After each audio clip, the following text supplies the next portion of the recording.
our engagement party, she joked. I'm marrying him for the money, obviously. Everyone laughed. I laughed too and replied, good thing we signed a prenup this morning, right? The color drained from her face as her parents looked at her, stunned. I'm 31. Own a software development company that brings in about $400,000 a year after taxes. Cassidy, 28, works as an influencer and part-time yoga instructor, making maybe $30,000 on a good year. We'd been together 2 years, engaged for 3 months. The engagement party was at her parents' country club. Fancy everything. Her dad, Reggie, is old money. Her mom, Diane, acts like royalty. They'd always been weird about my poor background, but they loved that their daughter had landed someone successful. During the speeches, Cassidy had more than a few champagnes. Her cousin asked how she knew I was the one. Cassidy laughed and said, well, I looked at my bank account, then looked at his and thought, I could get used to this. People chuckled uncomfortably. Her cousin pressed on. But seriously, you love him, right? Of course. I love everything about him. His house, his Tesla, his investment portfolio. More nervous laughter. I'm kidding. But seriously, after dating all those broke artists and musicians, finding someone with actual money was like, finally, I'm marrying him for the money, obviously. Everyone laughed because what else do you do when someone drops that bomb? I laughed too. Raised my glass and said the words that changed everything. Good thing we signed that prenup this morning, right, babe? Record scratch moment. Cassidy's face went from flushed pink to sheet white in seconds. What, the prenup? The one your dad's lawyer recommended? I looked at Reggie innocently. You did recommend we get a prenup, right? Reggie looked confused. I never. Oh, the one I had drawn up. Cassidy signed it this morning. Standard stuff. What's mine before marriage stays mine. What's hers stays hers. Cassidy stood up so fast she knocked over her champagne. We need to talk. Now. After the party, sweetheart. Now. She stormed off. In the hallway, she lost it completely. What prenup? I didn't sign anything. Really? This morning? The papers you signed at breakfast? Those were wedding venue contracts. No, those were definitely prenup documents.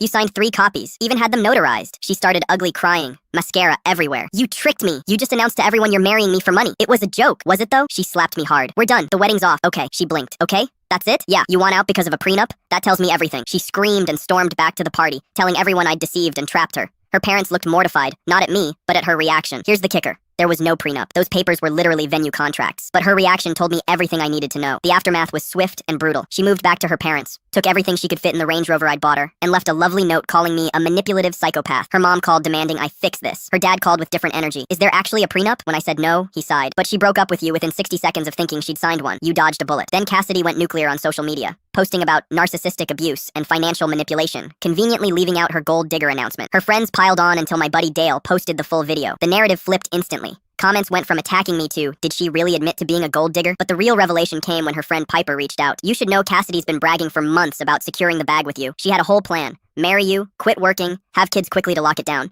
She literally has a Pinterest board called Trophy Wife Life. The screenshots were devastating. Her Pinterest board had pictures of my house captioned Future Home Base, articles about getting pregnant fast after marriage. But worst was a group chat detailing her 5-year plan. Year 1, marriage and pregnancy. Year 2, quit working. Year 3, second baby for security. Year 4, normalize high expenses. Year 5, maximize divorce settlement. One message stood out. The prenup thing is my only worry. Have to make sure we don't sign anything. We'll pretend I'm too emotional to deal with legal stuff.